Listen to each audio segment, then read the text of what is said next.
Bom dia, bom dia, bom dia. Mais um Morning Call, o que esperar do mercado hoje. Eu sou o professor Wagner aqui da Francesca Educação Financeira e todos os dias a partir das 5h50 da manhã nós estamos aqui para falar sobre fechamento de mercado no dia anterior e as principais notícias que podem impactar o seu dia a dia no mercado financeiro no dia de hoje, olhando tanto para âmbito corporativo, econômico e político. Obrigado pela sua companhia, você que nos assiste ao vivo ou gravado posteriormente. Não esqueça, deixa seu like, se inscreva aqui no canal e compartilhe esse conteúdo, que dessa forma o YouTube entende que é um conteúdo relevante e entrega de forma gratuita a cada vez mais pessoas. Você também pode acessar um dos nossos grupos de WhatsApp, onde você recebe esse material também em PDF antes das 7 horas da manhã, e aí pode acompanhar, pode consultar a qualquer momento do seu dia. Hoje, dia 12 de agosto de 2021, tivemos novamente aí no dia de ontem um dia de bastante volatilidade nos mercados e nas bolsas, principalmente, um dia de altas e baixas para o índice Ibovespa durante todo o pregão, mas o cenário político, principalmente, trouxe um novo descolamento das principais bolsas globais. Fechamos aí próximo da estabilidade, mas uma leve queda em relação ao dia anterior. Ontem nós tivemos aí as blue chips se valorizando um pouco, como foi o caso aí da Petrobras, mas ainda assim não sendo o suficiente aí para principalmente aí alcançar uma alta. Perdão, desculpa, ao vivo é assim mesmo, a gente acaba às vezes espirrando. Como eu disse, as blue chips tiveram aí um bom resultado no dia de ontem, mas ainda em meio também a bons resultados, não foi o suficiente aí para amenizar as quedas, principalmente por conta aí do cenário político, né? Estamos em meio aí à votação do texto, estávamos em meio a votação do texto base aí para a questão do imposto de renda, que continua, na verdade, em relação ao dia de hoje, né? Não foi completamente aprovado, foi discutido, mas deve ser levado aí a nova discussão e votação do dia de hoje, além de outros aspectos, principalmente olhando para eleições de 2022, com votações aí até a noite de ontem, aonde se aprovou aí alguns aspectos que já devem valer para as próximas eleições de 2022. A gente fala mais durante o nosso Morning Call. Olhando também aí para o mercado estrangeiro, ontem nós aguardávamos aí a divulgação do CPI, né, a inflação oficial lá dos Estados Unidos, que veio aí em linha com a perspectiva do mercado, dando um pouquinho mais de tranquilidade, obviamente, mas também trazendo aí um olhar do Federal Reserve, o Banco Central norte-americano, de talvez aí já começar a mexer os pauzinhos aí para redução de estímulos econômicos. Tudo isso movimentando o mercado aí no dia de ontem. Na Europa, mesmo com a preocupação em relação à inflação, como já falávamos ontem pela manhã, as fortes altas de inflação, principalmente aí na Alemanha, ainda assim e ainda com casos da variante Delta, ainda assim o bom resultado das empresas listadas nas bolsas europeias faz com que as bolsas europeias aí estejam em alta aí nas últimas semanas e renovando máximas históricas também. Na Ásia ainda tem a questão da regulamentação em alguns setores por conta do governo chinês, mas principalmente recordes aí em relação aí à contaminação por Covid-19 e medidas restritivas aí de isolamento que já foram tomadas em alguns locais da Ásia, que acabam preocupando, e tivemos o mercado ontem fechando em sentidos opostos, com bastante volatilidade também. Ainda aqui no Brasil, a expectativa em relação à votação e do parcelamento dos pagamentos de precatórios para o ano que vem, né, que ainda é um entrave, e o próprio governo, nas palavras do ministro Paulo Guedes, aí diz que seria inviabilizado diversos programas sociais se isso não for aprovado. Então, juntamente com outras crises, esse é mais um ponto aí que está no radar dos investidores. Olhando para números de forma geral, nós tivemos aí no dia de ontem o índice Ibovespa fechando em queda de 0,12%, a 122.056 pontos, o dólar aí fazendo forte frente aí à moeda brasileira e subindo aí a R$ 5,22, uma alta de 0,51%, diferente do que acontece aí em muitos outros países, onde a moeda norte-americana se enfraqueceu, ela continua subindo aqui no país. E olhando aí para as bolsas, a bolsa de tecnologia nos Estados Unidos, a Nasdaq, ela caiu novamente 0,16%, chegando aí a 14.765 pontos, obviamente aí por conta de todo o cenário atual e uma perspectiva aí de menor crescimento em relação a essas empresas de tecnologia, juntamente com uma perspectiva de aumento na taxa de juros, faz com que reduza a atratividade aí de empresas desse setor, lembrando que empresas de tecnologia, elas normalmente aí têm a perspectiva aí de um PL, de um pagamento aí de dividendos, né, e retorno sobre o capital num prazo mais longo do que o que acontece aí com outras empresas. Por isso, obviamente, aí, essa queda também nas bolsas de tecnologia, nas empresas de tecnologia e na bolsa Nasdaq lá nos Estados Unidos. O índice S&P 500 ontem subiu 0,25%, chegando a 4.447 pontos, renovando máximas históricas. Dow Jones seguindo a mesma linha e subindo 0,62% a 35.484 pontos. Já olhando para a Europa, tivemos aí o euro caindo 0,25% a R$ 6,10. E olhando para as bolsas, o DAX na Alemanha subiu 0,35% a 15.826 pontos. O CAC na França subiu 0,55 a 6.857 e o Reino Unido aí teve uma alta de 0,83 a 7.220 pontos. Lembrando, a Europa aí renovando máximas históricas, né, e acumulando altas nas últimas semanas, muito por conta aí da divulgação de resultados e também pela estabilidade aí em alguns aspectos aí na Europa, principalmente aí quando nós olhamos aí para a redução, para aumento em casos de Covid, mas ainda assim a Europa conseguindo aí manter uma certa estabilidade em relação àquilo que acontece na Ásia, por exemplo, onde também temos fortes altas aí de Covid-19. Na Ásia, então, falando o que nós já falávamos ontem no nosso fechamento aqui, a China caiu 0,24% a 15.021 pontos e no Japão a alta foi de 0,65%, com a bolsa japonesa Nikkei fechando a 28.070 pontos. Olhando aí para o cenário de cripto, Bitcoin aí teve alta de 1,31% no dia de ontem e o Ethereum subiu 1,92%. Olhando também aí para petróleo futuro, né, que nós tivemos aí na semana passada e início dessa semana fortes quedas na commodity, as coisas começando a normalizar, voltando a altas, inclusive, né, spoiler aqui, mas a Petrobras anunciou também um aumento aí de petróleo nas refinarias, devemos então ter isso chegando aí aos consumidores, aí, esse aumento nos próximos dias. Mas falando em petróleo futuro aí, o Brent subiu aí, fechou a $70,65 o barril, enquanto o WTI fechou aí a $69,36 o barril. O índice S&P 500 VIX, o índice do medo, ficou em 16,06%, uma queda de 4,35%, com essas máximas históricas e essa informação principalmente do CPI lá nos Estados Unidos acaba dando uma tranquilizada aí nos mercados, e o índice do medo, né, que mede a volatilidade, o risco do mercado de ações, acaba ficando mais estabilizado e então caindo um pouco mais no dia de ontem. Já olhando para metais futuro, continua aí uma oscilação, uma queda maior em relação ao ouro futuro, que fechou aí na cotação de $1.750,40 a onça.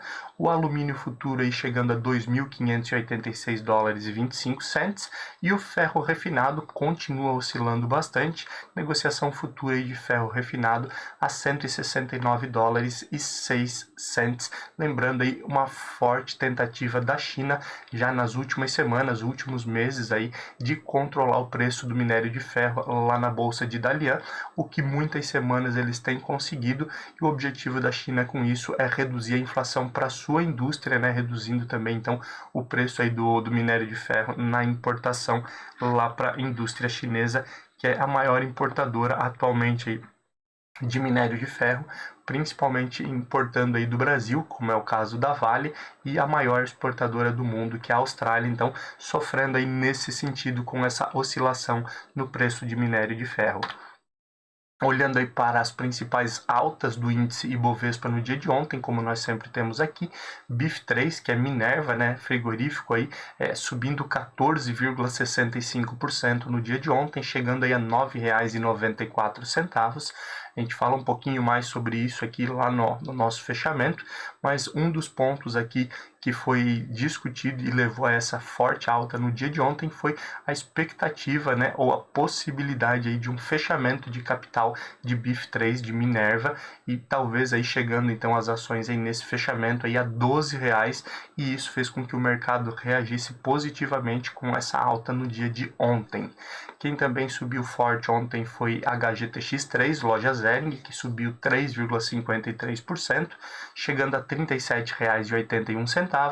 MGLU3 Magazine Luiza, que subiu 2,50%, fechando aí a cotação a R$ 20,91. CPLE6 Copel, que é voltado à área de saneamento e energia, subindo 1,98% a R$ 6,69. E VEVAR3, né, que a gente já falou, em breve vai mudar o ticker também aqui de VIA, em vez de VEVAR3 vai virar VIIA, né, mas ontem subiu 1,72% a R$ 13,02 o fechamento de ontem. Já as principais baixas ontem ficaram aí por conta aí de Qualicorp, que caiu 15,57% a R$ 20,50. O principal motivo dessa forte queda aí de Qualicorp foi o aumento aí nos planos de saúde, na casa de 21%. Boa parte aí desse aumento aí dos planos de saúde de Qualicorp foram aumentos represados no ano de 2020, que não foram repassados, e esse aumento então fez com que muitos usuários aí cancelassem aí seus planos de saúde, levando então a essa queda aí de quase 16% aí nas ações de Qual3 no dia de ontem. Quem também caiu foi Educ3, que caiu 4,89% a R$ 25,30. RADL3 caindo 3,98%, RADL3 droga raia, né, chegando aí a R$ 25,12, BID11 Banco Inter aí caindo 3,71% a R$ 71,80, e BRDT3 BR Distribuidora caindo 3,36% a R$ 27,62. Foram as principais altas e baixas do índice Ibovespa no dia de ontem, dia 11 de agosto de 2021. Olhando para o cenário de indicadores brasileiros, vale a pena ficar de olho aí no dia de hoje no indicador de crescimento de serviços aqui no Brasil. Lembrando, a gente sempre fala aqui, o setor de serviços ele foi muito afetado durante toda a pandemia, desde o início de 2020. Existe aí uma demanda represada nesse setor, que pode, obviamente, aí, com a redução de medidas restritivas, com a imunização em massa da população, voltar a um crescimento muito mais alto, e esse crescimento também podendo gerar uma inflação maior aqui no país, mas vale a pena então a gente ficar de olho nesse indicador por todos esses aspectos aí econômicos que podem impactar o mercado. Já olhando para o exterior, aí sim temos bastante coisa para ficar de olho no dia de hoje. Temos divulgação do PIB no Reino Unido, que já foi divulgado e teve uma boa alta aí de quase 5% no PIB do segundo trimestre, bem acima do que foi o PIB do primeiro trimestre, mas ainda aquém do crescimento do PIB lá no Reino Unido no pré-pandemia. Então são pontos aí que vale a pena ficar de olho nesse sentido. Índice de serviços no Reino Unido também deve ser divulgado no dia de hoje. Hoje também temos divulgação da produção industrial no Reino Unido e na zona do euro. No Reino Unido nós já tivemos essa divulgação e a produção industrial caiu bastante em relação à expectativa, podendo trazer desdobramentos nesse sentido também. Hoje temos divulgação da balança comercial no Reino Unido, relatório mensal da OPEP lá nos Estados Unidos, então olhando também para essa produção aí de petróleo, lembrando que os Estados Unidos aí querem aí um aumento acima das 400 mil unidades também de barris de petróleo dia, é uma exigência. Antes nós tínhamos aí mercados árabes principalmente fazendo essa exigência, agora Estados Unidos também querendo que esse aumento seja maior, e isso também deve ter reflexo aí no preço do petróleo. Hoje, aí, continuando a agenda lá nos Estados Unidos, ontem foi a divulgação do CPI, né, o Índice de Preços ao Consumidor. Hoje tem a divulgação do IPP, Índice de Preços ao Produtor, que mede, então, o outro lado da moeda, né, a inflação aí das empresas, a inflação do atacado lá nos Estados Unidos.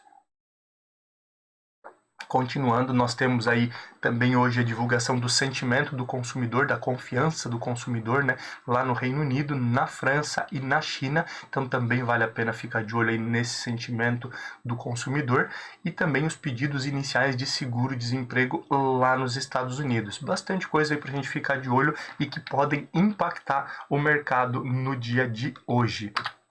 Olhando aí para o cenário político, né, a CPI da Covid vem com bastante força aí após algumas oitivas, alguns depoimentos e principalmente após algumas decisões aí da Comissão Parlamentar de Investigação.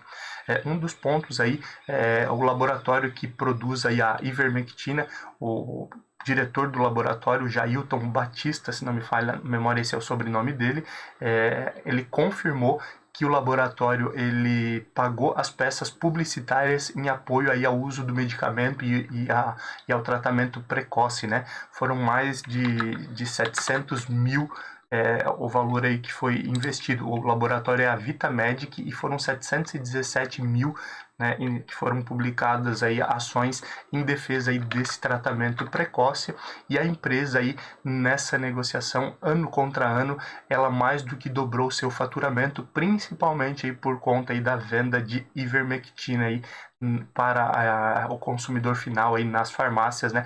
Muita gente também indo tomar por conta própria os medicamentos. Isso automaticamente aí deve ter um impacto aí no mercado em relação a essas descobertas da CPI da Covid. O relator Renan Calheiros também pode pedir o indiciamento, aí ele quer pedir o indiciamento de Jair Bolsonaro por curandeirismo, né, por ele falar tanto no tratamento precoce com a ivermectina e também a cloroquina, e não havendo essa comprovação científica. Então existe aí a perspectiva, quando você não tem uma comprovação científica, de haver uma acusação judicial aí por curandeirismo, e esse é um dos tópicos aí buscados pelo senador Renan Calheiros, que é um dos membros da CPI da Covid, e pode trazer então desdobramentos também no mercado aí no dia de hoje e nos próximos dias. Outro pedido aí da CPI da Covid é em relação à derrubada aí do sigilo sobre a Covaxin e sobre toda essa negociação, que também aí, lembrando, né, foi o estopim aí para essa segunda parte de investigações aí da comissão da CPI.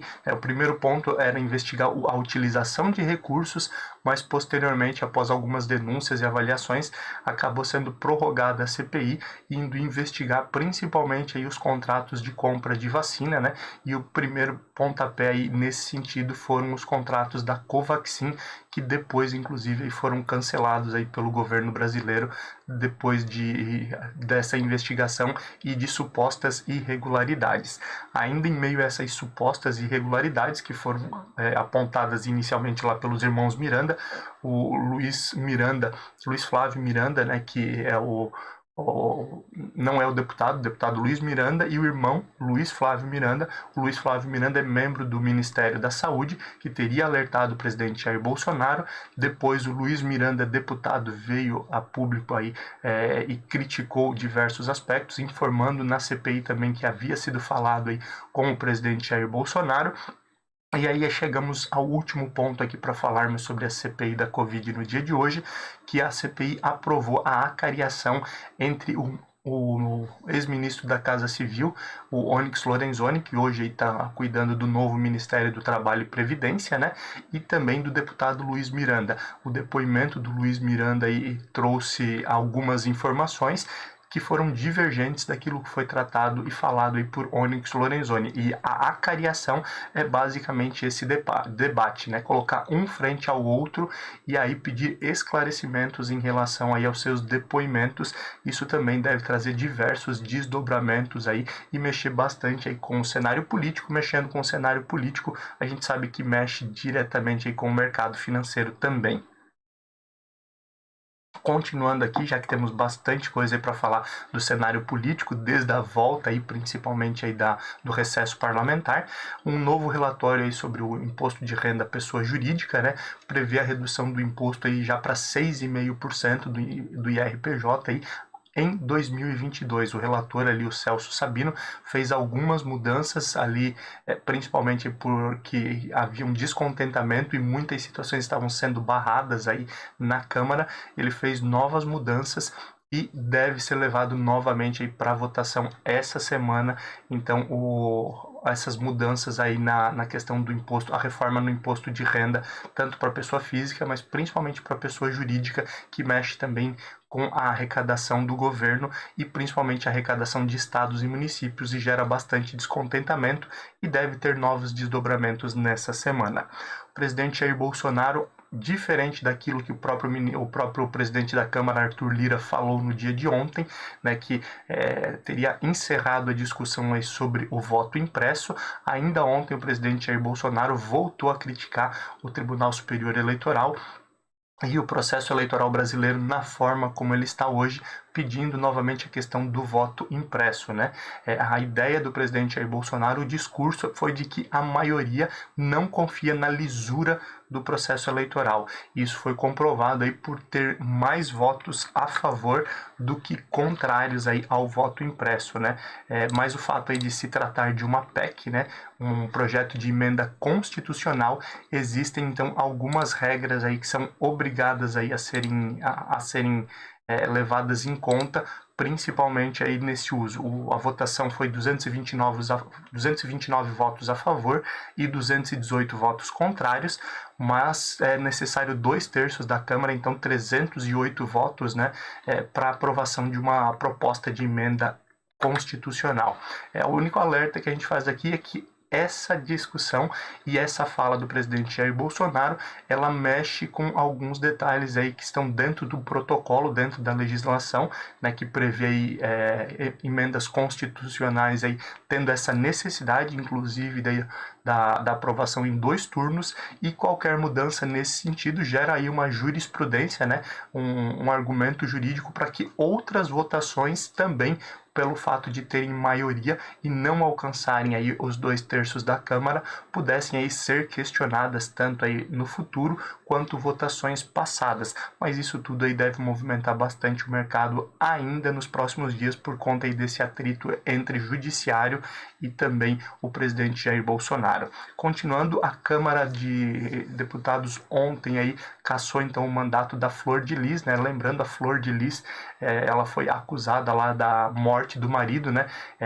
Parte da investigação aí diz que ela e os filhos aí acabaram matando o esposo, e foi um planejamento, foi um crime premeditado por ela. A partir de agora, com a cassação, é possível aí que ela responda então ao processo criminal. Isso também pode movimentar o mercado. E a Câmara aprovou ontem, em primeiro turno, a volta das coligações, né? Não haverá o distritão nas eleições de 2022, a gente já falou sobre isso aqui. O distritão, ele prevê aí que os deputados com mais votos aí, eles tenham aí, entrem, né, deputados, vereadores, indiferente, mas o legislativo, de forma geral, de estados, município e federação, entrassem aí as pessoas com maior quantidade de votos, diferente do coeficiente eleitoral que existe hoje e da proporcionalidade. Isso não foi aprovado, e foi então aprovado a volta das coligações para as eleições de 2022. Lembrando, também é uma votação que precisa ser aprovada aí em 2 turnos, então hoje deve ter aí o segundo turno aí dessa votação, e também outros pontos aí que foram votados aí como em relação ao fundo eleitoral, a participação e votos aí de mulheres e pessoas negras também teriam um peso maior aí para a distribuição do fundo eleitoral. São alguns aspectos que foram aprovados e devem continuar mexendo com o mercado, já olhando aí para essas eleições de 2022 que estão no radar de investidores. Finalizando aqui e entrando na parte econômica, já que a parte política aí tomou novamente bastante tempo do nosso Morning Call, o cenário de incertezas políticas e fiscais aqui no Brasil faz com que o dólar suba mais em frente à moeda brasileira, né? O índice DXY, né, que mede aí o dólar principalmente aí em relação a outras moedas, ele tem sido mais forte essa relação aí de crescimento do dólar em relação à moeda brasileira do que em relação a outras moedas com mais força, né? Isso a gente pode olhar em diversos aspectos econômicos, enquanto a moeda norte-americana aí se desvalorizou em vários países, continua se valorizando aqui no país, e isso traz implicações também voltando ao aumento da taxa de juros, que a gente sempre fala aqui que é uma necessidade, né? O governo muitas vezes aumenta a taxa de juros para conter aí a subida do dólar e também a inflação, são medidas monetárias do Banco Central, mas sempre lembrando que quanto mais o governo precisa aumentar a sua taxa de juros, ele torna aí a tirar dinheiro da economia, né? Política contracionista, não temos uma evolução no PIB brasileiro e também o governo está aumentando aí a sua dívida, então essa incerteza política e fiscal acaba prejudicando todo esse aspecto econômico do país. Uma outra preocupação que volta à tona, né? A gente já falou um pouco sobre isso aqui há algumas semanas, mas volta ao radar, principalmente aí após geada e seca, né, em diversos locais, a probabilidade aí de inflação nos alimentos, um aumento no preço dos alimentos para os próximos meses. Um estudo aí mostra aí que mostra uma redução aí de cerca de 15% em relação à safra projetada para o ano de 2021 e início do ano de 2022, né? A grande safra e a safrinha, como são chamadas, né? Mas cerca de 15% de redução em relação àquilo que era projetado por conta aí das questões climáticas, seca em alguns locais e geada em muitos outros locais, lembrando aí principalmente a questão da safra de grãos, né? Que o Brasil é o maior exportador de grãos, isso acaba tendo um impacto muito grande, mas também no consumo para animais, bovinos e aves, que consomem muitos grãos aí nesse sentido também, e podem ter novos aumentos aí por conta desse aumento aí nos grãos, né? Lembrando, redução de oferta com manutenção de demanda e uma grande quantidade de exportação pode aumentar o preço aqui no país, e aumentando esse preço nós também teremos isso cascateado aí para outros produtos, né? Como é o caso da carne, lembrando que a carne aí já está bem avançado, já subiu bastante o preço da proteína animal de forma geral, e a gente pode ter novamente aí essa preocupação para os próximos meses. Um dos diretores do Federal Reserve, o Banco Central norte-americano, volta a afirmar aí que está na hora de tirar o pé do acelerador lá nos Estados Unidos e reduzir a questão dos estímulos econômicos, né?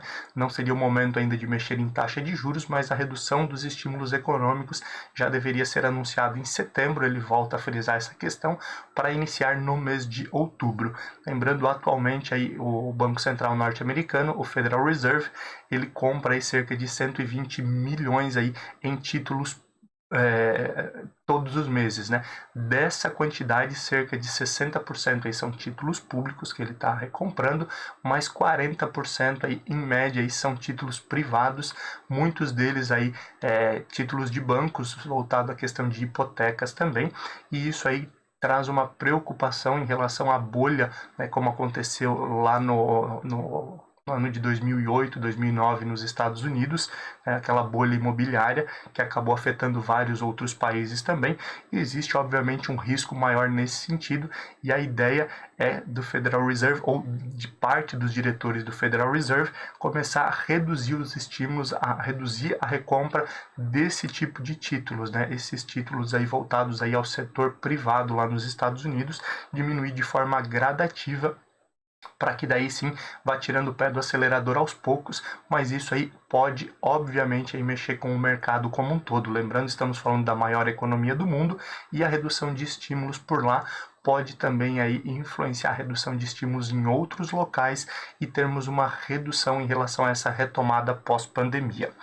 A agenda ESG, né, a questão da sustentabilidade, que a gente fala frequente aqui também, que tem sido muito bem vista aí pelo mercado, muitas empresas indo para, tendo esse olhar de ESG, pode também agora garantir juros mais baixos junto ao BNDES, então também cada vez atraindo mais empresas para esse setor. E um ponto aí que acaba preocupando o cenário de criptoativos, né? Hackers aí no dia de ontem, na madrugada de antes de ontem para ontem, roubaram aí cerca de 600 milhões de dólares em criptomoedas, né? Foi uma falha de sistema e esses valores aí foram transferidos a princípio para 3 contas, não tem valores de Bitcoin, mas do Ethereum, né, e outras moedas, né, o Ethereum é uma das criptomoedas aí que foram roubadas e o Ethereum é uma das moedas mais conhecidas juntamente com o Bitcoin, inclusive que a gente fala diariamente aqui. Isso obviamente pode ter um impacto também na alta aí das criptomoedas, conforme nós temos acompanhado aí nos últimos dias, principalmente por essa falha de segurança. E lembrando, a ideia dos blockchains, a ideia das criptomoedas aí é que não seja possível rastrear as negociações também, né? Então ainda mais dificuldade aí para talvez recuperar esse valor aí de mais de 600 milhões de dólares. E olhando um pouquinho aí para cenário corporativo, como nós já falamos lá atrás, a Minerva, né, BIF3, como é negociado aí na Bolsa Brasileira, avalia aí o fechamento de capital. Lembrando, tem o IPO, né, que é a abertura, né, de ações, aí o mercado, oferta inicial de ações, e o OPA, que daí é o fechamento de capital. E a ideia aí, devido aí aos controladores da empresa verem que a empresa tem gerado um bom valor de caixa e ainda está barata, né, teoricamente aí, aos olhos desses controladores, existe então a possibilidade aí do fechamento de capital. As ações aí fecharam aí a um pouco mais de R$9 no dia de ontem, e aí o planejamento aí a princípio é de uma recompra então dessas ações aí próximo de R$12, então teria ainda um espaço para crescimento. E como nós vimos ontem aí, as ações de Minerva subiram 14% também. Isso deve continuar mexendo com o mercado no dia de hoje. E lembrando, isso não é recomendação de compra, a gente não faz recomendação de compra ou venda, a gente apenas está trazendo aqui notícias que vão impactar o mercado de forma geral. O lucro da Via, né, Via Varejo, antiga Via Varejo, né, dona das Casas Bahia e lojas e Ponto Frio, não é mais Ponto Frio, também só ponto, né, mas só lembrando aqui a realidade, aumentou aí, praticamente dobrou o crescimento aí, os lucros no segundo trimestre de 2021, impulsionado muito pelo digital. Lembrando aí, né, Via Varejo teve toda uma reestruturação desde o início do ano passado aí com a família Klein, final de 2019, início de 2020, voltando aí para a gestão da empresa e mexendo muito com essa questão digital e mexendo também com a marca, né, com a identidade visual da empresa.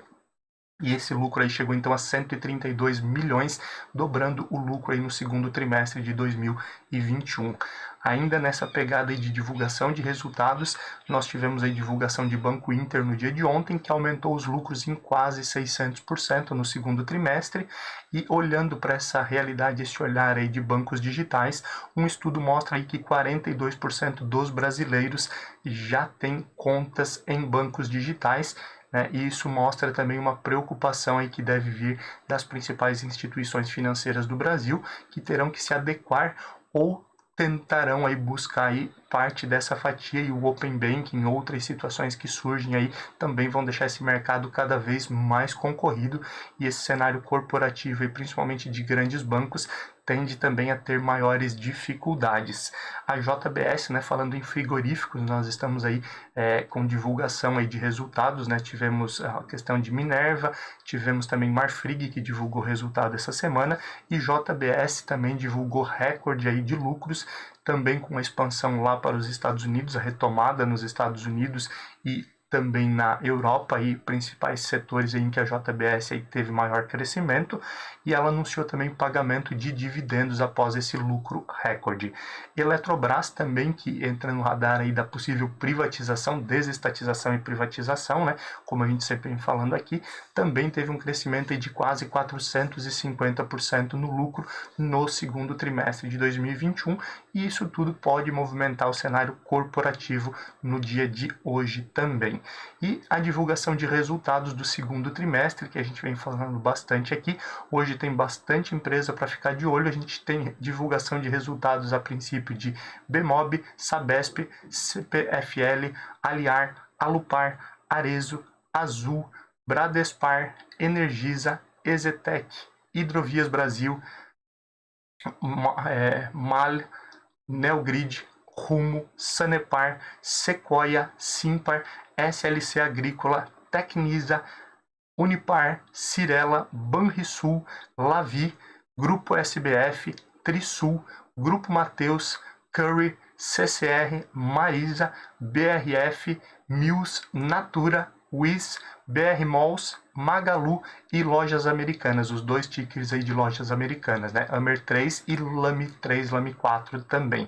Bastante coisa que a gente pode ficar de olho e mexer no cenário corporativo aí no dia de hoje. 6h29 da manhã, muito assunto para nós falarmos no dia de hoje, mas vamos olhar então já para fechamento das bolsas, né, e abertura aí dos mercados.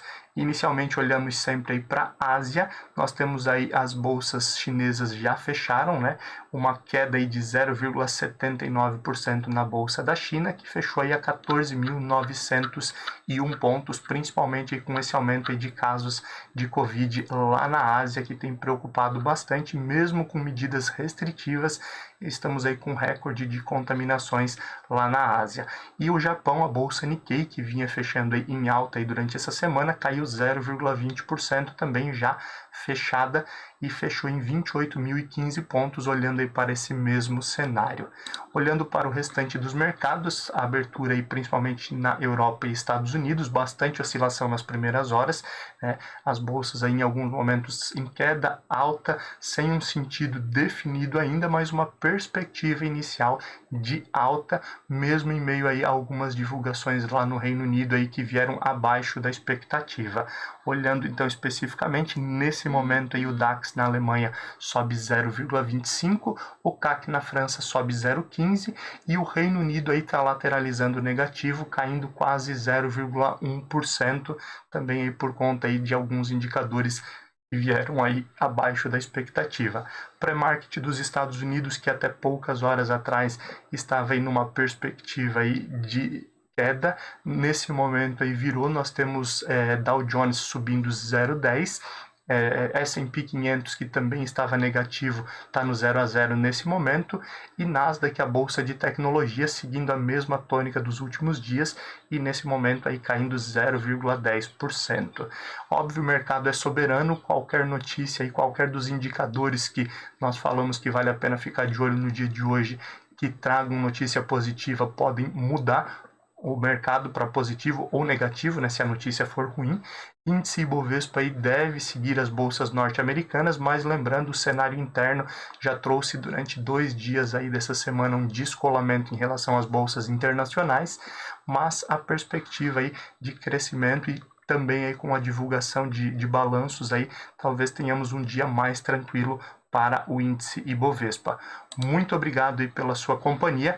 Passamos um pouquinho do tempo que normalmente nós ficamos aqui, mas eram muitos assuntos para a gente falar no dia de hoje, e a partir de amanhã, 5h50, nós estamos novamente aqui para falar sobre o fechamento de mercado hoje e o que pode movimentar o mercado aí no final dessa semana e já olhando para o início da próxima semana também. Deixa seu like, se inscreve no canal e compartilha esse conteúdo. Forte abraço e até amanhã. Tchau, tchau.